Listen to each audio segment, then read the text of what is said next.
Hi guys! Welcome back to my YouTube channel and welcome to my vlog.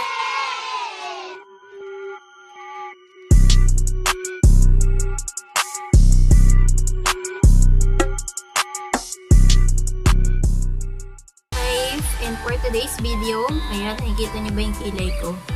Medyo black siya, diba? Wala siyang eyebrow. Ang ginawa ko dyan, meron akong ginawang dyan na magic na pwede nyong gawin sa halagang 10 pesos lang.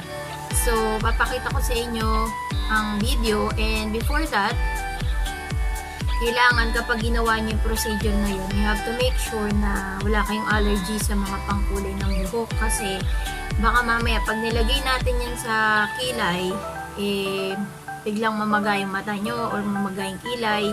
So, kailangan bago natin gawin yung procedure na makikita ninyo mamaya is na-test nyo muna yan sa skin ninyo. Okay? So, yan ang aking kilay. Yan yung finish look ng kilay ko. For 10 days, ganyan siya. Hindi ko kailangan maglagay ng eyebrow. Kasi may kulay na siya. Which is kulay black. Ang kulay ng aking buhok. So, ayan. So, sa susunod, papakita ko sa inyo yung video kung paano ko siya ginawa. Okay? Siyempre, kailangan meron ka nito. Ito yung hair blackening shampoo, 10 pesos. At bago ko natin gawin yung procedure, kailangan magsuot ka ng gloves. Kung wala kang gloves, kaya rin na yan. Pero kasi may gloves ako para hindi magkaroon ng itim-itim yung kamay ko, kasi medyo parang pangit kasi tignan sa kuko kapag nasiksik yung kulay black sa kuko natin. So ngayon, ilagay natin siya sa isang maliit na lalagyan dahil kilay lang yung lalagyan natin. Kumuha tayo ng konting portion dun sa hair blackening shampoo. Tunawin natin siya, yung malapot yung siya yung kalalabasan. Yan, kuha ka ng cotton buds. Yan, kasi yun yung magiging applicator mo eh.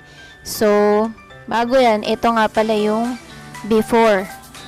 Before ko lagyan yung kilay ko. Ayan siya. Yan, ganyan siya. May kilay na ako kaso medyo hindi siya maayos. So, ngayon ilalagay ko na siya. I-apply mo siya sa kilay mo.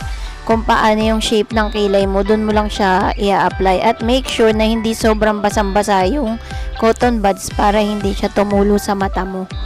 Ayan. I-apply mo lang siya. Kung gaano kahaba at yung shape ng kilay mo. The other one. Ayan.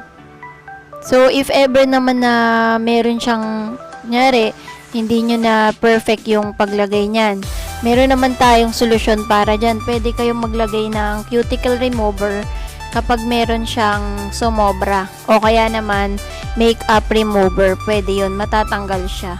Pero, kung careful ka naman at hindi na kailangan lumagpas, mas okay.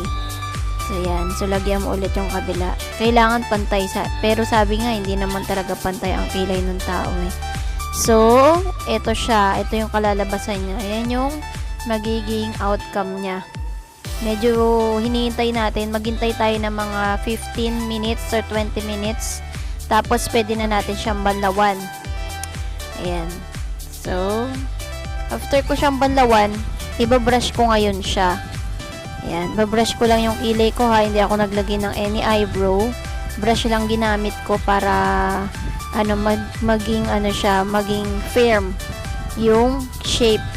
Sinishape ko lang siya sa pamamagitan ng aking brush. So, ganun lang kadali guys. Sobrang dali. This is gonna be the final look. Hope you guys like it.